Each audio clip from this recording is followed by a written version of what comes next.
Hello everyone, my name is Vaibhav. I am currently a first year undergrad eight IIT Kanpur. यार ये video होने वाला है कि क्वेश्चंस को कैसे सॉल्व करें, the art of question solving, the approach of question solving. किस अप्रोच के साथ में आपको नए क्वेश्चन को टैकल करना चाहिए। द थिंग इज दैट कि आपके पास अभी समय नहीं है, तो you can not increase the volume और the number of question you are solving. Actually सबसे बड़ी चीज ये होती है कि आप नए क्वेश्चन को टैकल करो। इसका एक मेजर चंक ये होता है कि आप बहुत सारे ढेर सारे क्वेश्चंस को सॉल्व कर रहे हो, ठीक है, but you have only 45 days 40 days remaining।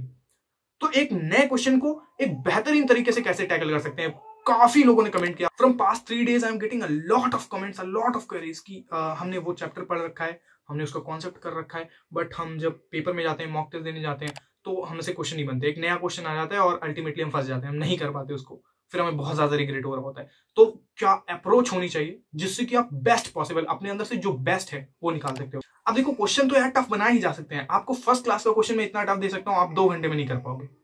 भाई मैं इतने सारे नंबर लिख दूं, उसको प्लस करने के लिए बोल दूं, तो अल्टीमेटली जो क्वेश्चन बहुत ज्यादा टफ है उनकी तरफ नहीं ध्यान देना है, बट जो क्वेश्चन हमारे लेवल के हैं, हमने वो कॉन्सेप्ट पढ़ रखे हैं, तो एटलीस्ट हम उनको कर पाए, ठीक है, अपना बेस्ट तो दे पाए। जो हमने किया है उसको तो हम इवेलुएट करा पाए, ठीक है। सो आपके एग्जाम आने वाले, without getting much late, let's start the video as usual. जैसे सारी वीडियो बहुत ज्यादा लंबी नहीं होती है, जस्ट चीजें बताऊंगा, समझो, सीखो, आगे बढ़ो, ठीक है, अप्लाई करो, that's it. First and the most important thing जो कि आपको समझनी चाहिए, that is if a question is hell lot calculating, hell lot complex, कि you are going through the question और आप ये भी सोच रहे हो यहाँ फोर्स लगेगी, यहाँ फ्रिक्शन लगेगा, एंड नोट दिस, अभी नोट करो, दिस इज अ की पॉइंट। मेरे साथ हजारों बार हुआ है।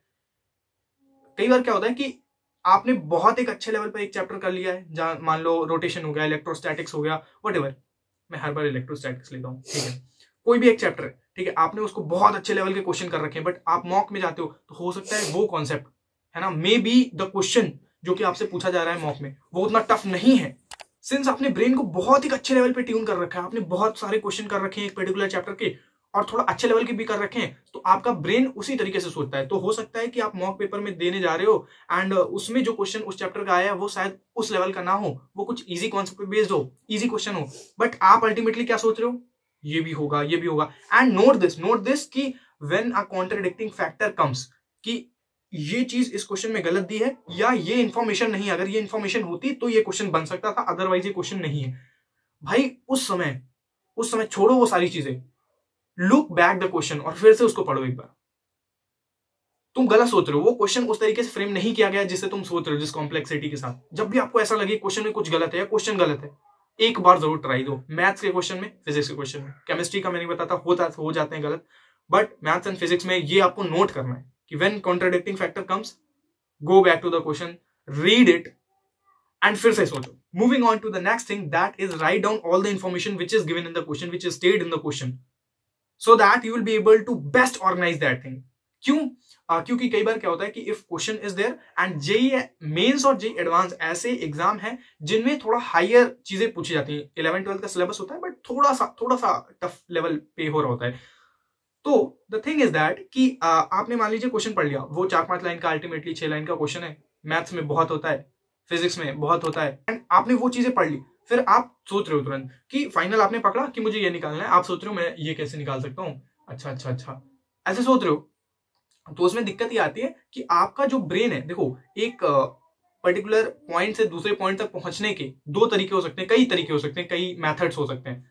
हो सकता है आपने, अब सिंस वो इन्फॉर्मेशन क्वेश्चन में इंग्लिश में लिखी हुई है एंड आपने उस चीज को निकाल के अपने सामने नहीं रखा, तो आपका ब्रेन हो सकता है इस मेथड से क्वेश्चन सॉल्व हो रहा हो, बट आपका ब्रेन इस मेथड की तरफ जा रहा है, ठीक है। सिंस आपके ब्रेन में जो मेथड आया आपने बिना देखे अप्लाई कर दिया, ये वाला, अब आप इसमें फंसोगे, आपको वो वेरिएबल्स नहीं मिलेंगे, आपको वो चीजें नहीं मिलेंगी, वो कांस्टेंट नहीं मिलेंगे जिनकी जरूरत है इस मेथड से, ठीक है। But when you right down all the information की एम, अरे यार कितना टाइम लगता है, एम इज इक्वल टू 60, ये मास, ये वेलोसिटी, ये जो इंफॉर्मेशन दी गई है और जो निकालना है, सिर्फ इतना लिख दो, 20 सेकंड 25 सेकंड, ठीक है, लिख दोगे तो क्या होगा, आप इस मेथड पे जा रहे होगे। अल्टीमेटली जब इस मेथड पे जाओगे तो आपके वेरिएबल्स तो नहीं फंसेंगे, आप कैलकुलेशन मिस्टेक कर सकते हो, सिली मिस्टेक कर सकते हो, बट आप इस वजह से क्वेश्चन नहीं छोड़ रहे होगे कि आपने दूसरा मेथड ले लिया, आपको कॉन्सेप्ट तो आता था बट, है ना, समझ रहे हो। तो ये वाली गलती ना करो, कम से कम लिख लो सारी चीजें गिवन। मैं भी लिखता था, मैंने नहीं लिखा, मैंने ऑब्जर्व किया ये गलतियां हो रही है मेरे साथ।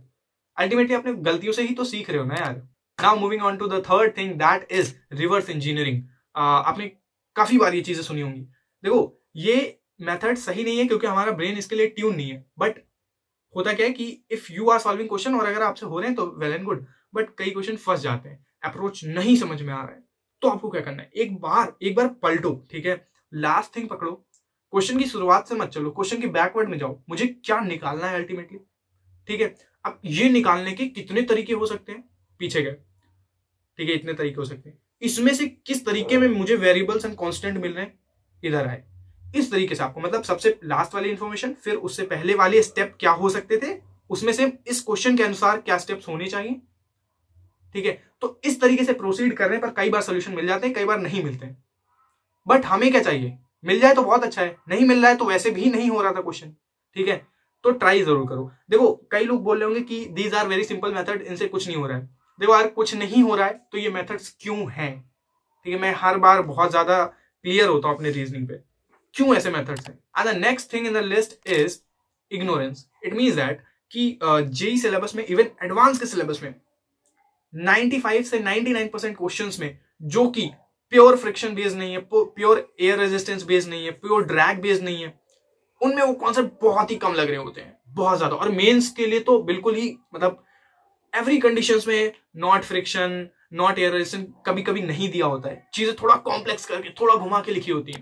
तो अगर आपसे क्वेश्चन फंस रहे हैं, नहीं हो रहे हैं, जनरल फॉर्म में नहीं हो रहे हैं, जनरल फॉर्म में याद रहे बहुत अच्छी चीज, नहीं हो रहे हैं, ignore air resistance, ignore friction, get for the symmetry, मतलब जो भी पैटर्न आपको दिख रहे हैं चैप्टर में, मैंने ऐसे क्वेश्चन सॉल्व किए थे, लगा दो, क्योंकि अल्टीमेटली नंबर चाहिए, हो गया तो बहुत ही अच्छी चीज है। और 99% क्वेश्चन हो जाते हैं, फ्रिक्शन छोड़ दो, ड्रैग छोड़ दो, एयर रेजिस्टेंस छोड़ दो, जो बेसिक बेसिक चीजें छोड़ दो, सिमेट्री देख लो, है ना, नोन पैटर्न याद कर लो, ये सारी चीजें होती हैं। और डरो बिल्कुल भी नहीं कि गलत हो जाएगा क्वेश्चन, अरे यार गलत तो पहले भी होना था, स्पेशल केस से 99% क्वेश्चन सही हो जाते हैं। देखो मैं एक आपको अपना बताता हूँ कि मैं जब मेंस का पेपर दे रहा था तो मेरे सर ने अल्टीमेटली एक चीज बताई थी कि if you are solving certain type of limit कोई होती है तो उसका आंसर हमेशा हमेशा 99% केसेस में 1 आता है। तो मेरे पेपर में सेम क्वेश्चन आया, मतलब सेम क्वेश्चन नहीं था बट सेम टाइप की इनडिटरमिनेट फॉर्म थी, मैंने बिना देखे 1 आंसर लगाया क्योंकि मुझे क्वेश्चन में टाइम वेस्ट नहीं करना था और आता भी नहीं था मुझे, मैंने 1 लगाया और आंसर सही था, ठीक है। तो 99% केसेस में चीजें वर्क करती हैं। अल्टीमेटली आपको क्वेश्चन चाहिए, क्वेश्चन नहीं चाहिए, नंबर, अल्टीमेटली आपको नंबर चाहिए, that's why you have to apply these things, ठीक है। Now the last thing that is कि एक्सट्रीम केसेस को देखो, ये स्पेशली मैथ्स के लिए है कि कई बार क्या होता है, डोमेन, रेंज, फंक्शन तो हर जगह, कैलकुलस, डिफरेंशियल इक्वेशन हर जगह है, ठीक है, फंक्शन।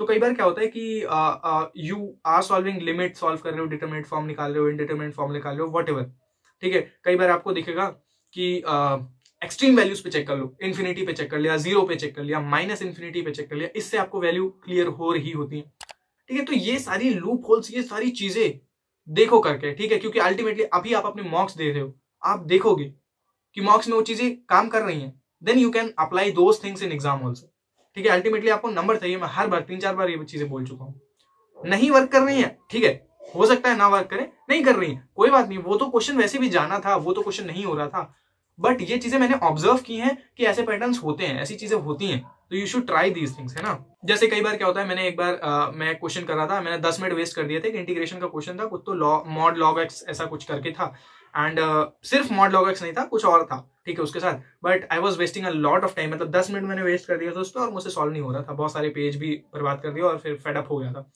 फिर मैं उठ के कुछ काम करने गया, वापस आया, मैंने सोचा यार मॉड लॉग एक्स का तो ग्राफ भी बन सकता है, और उसके साथ कुछ तो फंक्शन था, तो मैनिपुलेट करके यार इसका तो ग्राफ भी बन सकता है। तो कभी कभी फिजिक्स में, मैथ्स में स्पेशली, सारे क्वेश्चन ग्राफ से नहीं होते, 90% क्वेश्चन ग्राफ के नहीं होते, बट जो ग्राफ के होते हैं उनमें तो ग्राफ लग जाता है, जो नहीं भी होते हैं कहीं कहीं आपको कहीं कहीं चीजें दिखेंगी कि शायद ग्राफ का एक स्कोप है, उधर मैं देख सकता हूं, उससे मुझे बहुत बहुत आसानी से ऐसे देख के आंसर पता चल रहा है, होती है ना। तो ऑब्जर्व दोज थिंग्स, ठीक है, और अप्लाई करो, क्योंकि अभी मॉक्स में अप्लाई करोगे तभी जान पाओगे, ठीक है। With that being said, video हो गया। हाँ, एक चीज और बोलूंगा जाते जाते कि कभी कभी क्या होता है कि you are not seeing the option और आप क्वेश्चन सॉल्व करने जा रहे हो, ठीक है, तो क्वेश्चन नहीं आता, आप कंफर्म नहीं हो मुझे क्वेश्चन कर पाऊंगा या नहीं कर पाऊंगा, तो एक बार ऐसे विजुअलाइज कर लो कि अच्छा ये है, तो फाइनल आंसर मेरा किस नंबर में आना चाहिए, क्या वो बहुत बड़ी वैल्यू है, ठीक है, तो ऑप्शन क्या उस अनुसार है, अगर है तो सॉल्व करो, नहीं है तो, है ना, let it go, time waste नहीं करना है, ठीक है। तो with that being said, video is over. I know as usual this video is also not very interesting, but वही है ना यार कि इंटरेस्टिंग तो नहीं होते मेरे video. If you know you know, है ना. ठीक है, apply these things in your exam. और अगर आपको लग रहा है ये सारी चीजें बकवास है, मत अप्लाई करो, करते रहो जो करना है. ठीक है. एंड ठीक है यार, if you have any further doubts and queries you can always comment in the comment section and I will be taking those doubts. And since many of you were asking about these things, I made a separate video and that's it. And ठीक है, मिलते हैं.